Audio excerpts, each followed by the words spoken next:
합니다. 이 새벽에도 우리에게 교훈하여 주시고 또 길과 진료 생명 되신 예수님과 함께 동행하는 오늘의 한 날 되도록 인도하여 주시옵소서. 우리 모든 인생을 주님 앞에 올려드립니다. 십자가의 보혈로 정결하게 거룩하게 구별하여 주시되 오늘 살아가는 모든 인생의 길이 하나님과 함께 살아가며 하나님을 위하여 살아가고 하나님이 보여주신 귀한 인생으로 영광 돌리며 살아가도록 도와주옵소서. 이 새벽에도 우리 사랑하는 자녀들을 위하여 기도합니다. 가족들을 위해 기도합니다. 늘 임마누엘 동행하여 주시고 하나님과 함께 살아가며 주께 영광 돌리는 우리의 가정과 삶과 공동체가 되게 하여 주시옵소서. 주님의 사랑에 감사드리며 예수님 이름으로 간절히 기도합니다. 아멘. 오늘도 하나님의 은혜와 사랑이 풍성하게 경험되는 한 날 되시기 바랍니다. 네, 오늘 잠언 19장의 말씀입니다. 우리가 잠언의 말씀을 계속 나누는데 잠언은 어떤 이 세상의 철학의 내용도 아니고 인생을 성공하게 하는 그런 길을 보여주는 것도 아닙니다. 잠언의 말씀은 우리가 살아가야 할 인생의 방향이 무엇이냐, 즉 하나님을 향하여 살아가야 한다라는 것을 이야기해 주고 있습니다. 잠언의 내용은 지혜로운 길은 무엇이냐, 미련한 길은 무엇이냐라는 것을 보여주면서 오늘 삶의 자리에서 매우 구체적으로 우리가 어떻게 살아야 할지를 이야기하고 있습니다. 1절의 말씀은 이렇게 시작됩니다. 가난하여도 성실하게 행하는 자는 입술이 패역하고 미련한 자보다 나으니라. 아멘. 가난하여도 성실하게 행하는 자. 성실하다라는 뜻은 거짓이 없고 온전하다라는 것을 뜻하고 있습니다. 즉 거짓이 없다. 겉과 속이 같다라는 것입니다. 우리는 우리 삶을 살아가 보면서 겉과 속이 다를 때가 많이 있습니다. 그것은 하나님께서 싫어하시는 그 삶의 모습인데 겉과 속이 같은 사람은 입술이 패역하고 미련한 자보다 낫다라는 것입니다. 패역한 입술이라는 것은 비뚤어진 말, 왜곡된 말을 하는 그런 사람을 이야기하고 있습니다. 즉 무엇이냐? 가난하여도 정직하게 겉과 속이 하나님 보시기에, 사람 보기에 옳은 길을 걸어가는 그 사람, 비록 가난할지라도 왜곡되지 않은 인생을 살아가는 그것이 더 하나님 보시기에 좋다라는 것입니다. 바로 왜곡되지 않은 인격을 가진 것, 즉 하나님을 있는 그대로 받아들이고 하나님께서 허락하여 주신 환경 속에 만족하며 감사하며 살아가는 인생을 이야기합니다. 이런 이야기입니다. 하나님께서 우리에게 많은 은혜를 주시지 않았습니까? 하나님께서 허락하여 주신 우리 인생의 삶의 환경을 액면 그대로 받아들이고 인정하고 고백하는 것, 이것이 바로 거짓이 없고 온전한 삶을 이야기합니다.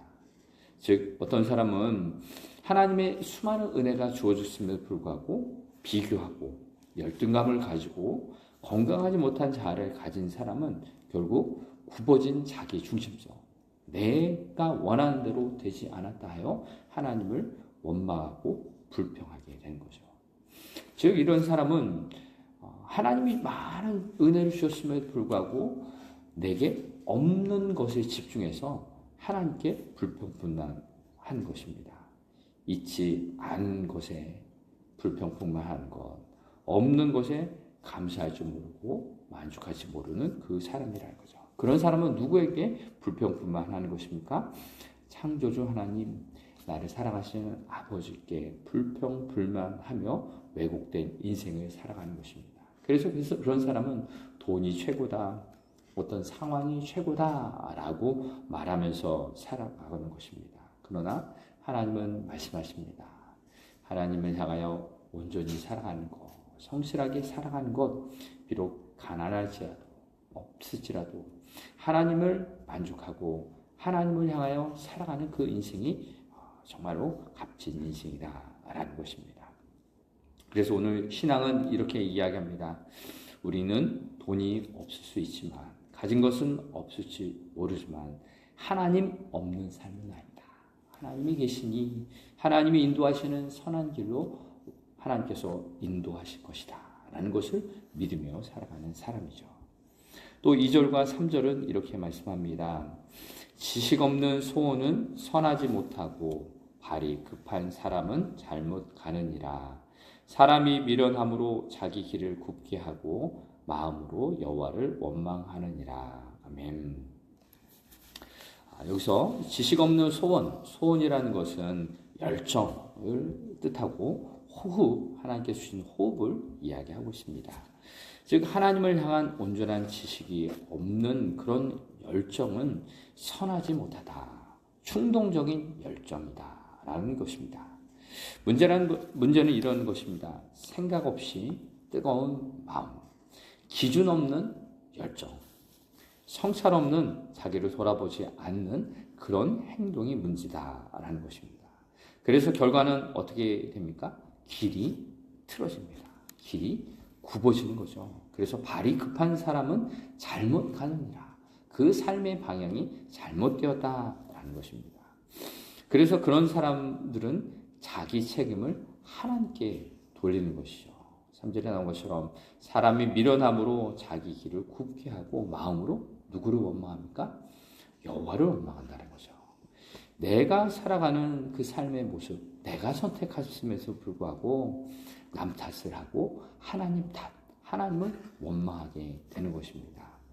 잘못된 길의 책임을 하나님께 돌리는 것이 미련함이다라는 것입니다. 그런데 온전한 신앙을 가진 사람은 어떻습니까? 하나님은 선하시다라는 그런 것을 믿음으로 고백하는 것이죠. 지금 걸어가는 길이 좁은 길이라 할지라도, 또 내가 가는 길이 힘든 환경일지라도 선하신 하나님께 집중하는 것, 그 하나님 앞에 나아가는 그것이 참된 지혜에 이르는 길이고, 진리와 지식 대신 또 나를 구원하여 주신 하나님의 말씀에 집중하는 그런 길이다라는 것입니다. 그래서 지혜는 이것입니다. 우리의 마음에 구원에 이르게 하는 지식으로 가득 채우는 것, 또 그 지식의 말씀으로 나의 마음을 뜨겁게 하며 살아가는 그 삶의 자리를 이야기합니다. 그런데 우리의 인생의 환경은 그렇지 못할 때가 있습니다. 4절은 우리의 현실을 이야기합니다. 재물은 많은 친구를 더하게 하나 가난한 즉 친구가 끊어지느니라. 우리의 삶 속에 이런 일들이 많죠. 재물이 많은 그때에는 친구가 많지만 가난할 때에는 그런 친구들이 없어지게 마련이라는 거죠. 성경은 우리의 현실을 그렇게 적나라하게 이야기합니다. 인간관계라는 것은 이상적이지 않을 때가 많습니다. 세상 사람들은 좋은 환경을 따라가게 되어 있고 권력에 줄을 서게 되고 자기에게 유리한 쪽에 붙게 되고 관계에 얽매이게 되는 것입니다. 특별히 우리 이민사회는 더 그런 것 같습니다. 관계가 너무나도 좋기 때문에 저 사람들의 눈치를 많이 봅니다. 저 사람이 어떻게 생각할까? 관계가 깨지면 어떡하지? 욕먹기 싫다 라는 것 때문에 진리보다 주위의 상황에 연연해야 합니다. 분위기가 기준이 될 때가 있습니다. 그러나 지혜로운 사람은 다릅니다. 지혜로운 사람은 하나님 중심의 관계를 선택합니다. 진리 대신 하나님의 말씀을 따릅니다. 사람의 눈치보다 하나님의 뜻을 분별합니다. 그리고 그 하나님의 뜻을 알았을 때 용감하게 순종하며 나아갑니다. 사랑하는 성도 여러분, 그것이 바로 신앙의 용기입니다. 사람의 평가가 아니라 하나님의 말씀에 순종하는 것, 이것이 바로 우리에게 필요한 것이죠. 그래서 8절에 지혜를 얻는 자는 자기 영혼을 사랑하고 명철을 지키는 자는 복을 얻느니라. 지혜를 얻는 자, 즉 하나님의 말씀으로부터 생명을 얻는 자, 이것이 바로 우리의 삶의 방향이라는 거죠. 내가 하나님을 사랑하기에 하나님께 지혜를 듣고 또 지혜로운 말씀으로 인하여서 사람을 이해하는 마음, 상황을 분별하는 마음이 생겨서 하나님이 함께하여 주시는 그 복을 누리게 되는 것입니다. 또 그런 사람의 삶의 자세는 11절에 노하기를 더디하는 것이 사람의 슬기요 허물을 용서하는 것이 자기의 영광이니라 라고 말씀합니다. 진짜 강한 사람은 누구이냐? 화를 내며 폭발하며 폭력을 휘두르는 것이 아니라 하나님 앞에서 자신을 들여다보아서 노하는 것을, 화를 참을 수 있는 사람, 또 하나님의 뜻을 분별하는 사람이 하나님께 주신 그 슬기를, 지혜를 누리는 것입니다.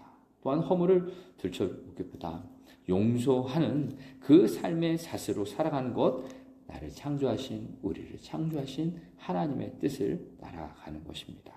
또 13절에 미련한 아들은 그의 아비의 재앙이요 다투는 아내는 이에 떨어지는 물방울이니라. 다투는 아내, 지속적으로 계속해서 갈등을 일으키는 그런 삶을 이야기하죠. 그런 갈등은 인생을 지치게 합니다. 그것이 재앙에 이르게 합니다. 그래서 우리는 이것을 통해서 교훈을 얻습니다. 문제는 한번 벌어진 사건이 아니라 계속해서 반복되는 사건이라는 것입니다. 잘못된 행동, 그르치는 것, 그것에서 돌이켜 하나님께로 향하는 것. 잘못된 행동을 이제 그치는 것. 내 인생의 방향을 하나님께로 향하는 것. 그것이 바로 오늘 우리의 삶에 필요한 것입니다. 그래서 16절에 이렇게 말씀합니다. 계명을 지키는 자는 자기의 영혼을 지키거니와 자기의 행실을 삼가지 아니하는 자는 죽으니라. 하나님의 진리의 말씀을 지키는 사람은 자기의 영혼에게 풍성한 은혜를 베풀어 주시는 하나님과 맞닿아 살아가는 그 삶이라는 거죠. 그래서 하나님의 말씀으로 나의 행동을 들여다보고 내가 오늘 어떤 행동을 해야 할지, 그쳐야 할 것은 무엇일지를 돌아보는 자, 그것이 바로 오늘 우리의 삶을 생명으로 인도하는 그런 삶이 되는 것입니다. 즉 진리의 말씀을 지키는 것이 나의 생명을 지키는 것입니다. 또 17절에 가난한 자를 불쌍히 여기는 것은 여호와께 구워드리는 것이니 그의 선행을 그에게 갚아주시리라. 아멘. 하나님께서 창조하신 이 땅의 모든 사람, 특별히 가난한 사람이란 도움이 필요한 사람을 이야기하고 있습니다. 우리의 선행, 사람을 살리는 그 일들을 하나님께서 귀히 여기셔서 그것은 하나님께서 구워드리는 것이니 하나님께서 갚아주신다라고 말씀하고 있습니다. 즉 우리의 마음에는 하나님 사랑, 이웃 사랑의 그 계명을 실천하는 것, 오늘도 우리에게 원하시는 아버지의 음성입니다. 또 오늘 21절의 말씀은 잠언 전체의 중심되는 내용입니다. 같이 한번 읽겠습니다. 사람의 마음에는 많은 계획이 있어도 오직 여호와의 뜻만이 완전히 서리라. 아멘. 우리의 마음속에서는 여러 가지 것을 생각하고 계획하지만 그것은 하나님께 달려있다라는 것입니다. 오직 하나님의 뜻이 우리 가운데 있을 때 하나님의 뜻이 우리 가운데 이루어진다. 하나님이 결정하신다라는 것입니다. 그래서 23절의 말씀, 여호와를 경외하는 것은 사람으로 생명에 이르게 하는 것이라. 경외하는 자는 족하게 지내고 재앙을 당하지 아니하느니라. 아멘. 즉 우리의 마음 가운데 하나님을 경외하는 것, 즉 하나님을 바라보는 삶이, 즉 우리의 삶에 생명을 주는 것, 이것이 바로 지혜로운 삶이라는 거죠. 우리의 마음에 많은 것이 있을지라도 하나님의 뜻이 세워진다는 것, 하나님을 경외하는 자에게 주시는, 하나님이 주시는 만족함, 하나님의 뜻이 이루어지기를 소원하며 나의 삶에 가지치기를 하며 내 뜻을 내려놓고 하나님의 뜻이 온전히 세워지도록 오늘도 우리는 그 마음속에 하나님의 말씀을 기억해야 하는 것입니다. 그러면서 오늘 말씀은 경고를 하면서 이렇게 마칩니다. 25절, 거만한 자를 때리라. 그리하면 어리석은 자도 지혜를 얻으리라. 명철한 자를 견책하라. 그리하면 그가 지식을 얻으리라. 잘못된 길에서 돌이킬 수 있도록 경책하라는 거예요. 때리라는 겁니다. 징계하라는 것입니다. 또 29절에 동일한 말씀입니다. 심판은 거만한 자를 위하여 예비된 것이요 채찍은 어리석은 자의 등을 위하여 예비된 것이니라. 우리의 인생의 주인이 나라고 생각하는 사람, 하나님은 심판하시고 채찍을 때리실 때가 있습니다. 그러나 우리는 이러한 순간들을 통해서 깨닫게 됩니다. 내 인생의 주인은 내가 아니라는 것. 이것을 깨닫고 돌이키는 것, 우리의 삶의 방향을 하나님께 맞추는 것, 이것이 오늘 우리에게 필요한 것이죠. 하나님의 이 복음은 무엇이냐? 우리가 무너진 이 곳, 내 자아는 죽고 나는 무너졌다 라는 이곳에서 다시 시작됩니다. 복음은 바로 무너진 그 자리에 예수님이 오시는 것입니다. 예수님이 나는 길이요 진리요 생명이니라 라는 이 말씀처럼 우리는 이 땅에서 길을 잃었지만 예수님으로 인하여서 길을 찾게 되고 진리의 말씀을 얻게 되고 참된 생명에 이르게 되는 것입니다. 사랑하는 성도 여러분, 오늘 잠언이 29장의 말씀을 통해서 인생의 방향, 하나님께로 향하는 오늘이 되길 원합니다. 사람이 아니라 하나님을 경외하고 눈치가 아니라 진리 대신 하나님의 말씀을 바라보고 충동적인 열정이 아닌 진리의 말씀을 따라 살아가는 삶, 그 길 속에 오늘도 우리 예수님이 함께해 주신 줄 믿습니다. 예수님이 함께 동행하며 오늘도 생명의 길, 진리의 길에 이르는 우리 모두 성도님 되시길 주의 이름으로 축복합니다.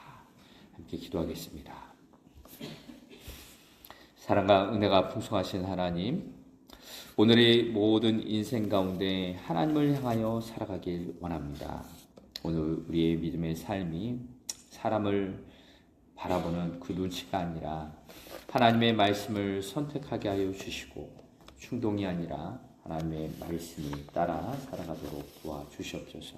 그리하여 오늘도 우리의 인생과 함께하여 주시는 예수 그리스도를 따라가며 우리의 인생의 주인 되어 주시는 예수님으로 인하여서 주님과 함께 동행하고 행복한 오늘의 삶이 될 수 있도록 인도하여 주시옵소서. 오늘의 모든 인생을 주님 앞에 올려드리며 예수님 이름으로 간절히 기도합니다. 아멘. 하늘에 계신 우리 아버지의 이름을 거룩하게 하시며 아버지의 나라가 오게 하시며 아버지의 뜻이 하늘에서 같이 땅에서도 이루어지게 하소서. 오늘 우리에게 일용할 양식을 주시고 우리에게 잘못한 사람을 용서하여 준 것 같이 우리 죄를 용서하여 주시고 우리를 시험에 빠지지 않게 하시고 악에서 구하소서. 나라와 권능과 영광이 영원히 아버지의 것입니다. 아멘. 오늘도 말씀 기억하시며 진리 되신 예수님과 동행하는 삶이 되게 하소서. 우리의 삶을 위하여 함께 기도하겠습니다. 하나님 아버지, 우리 인생을 주님 앞에 맡겨드립니다.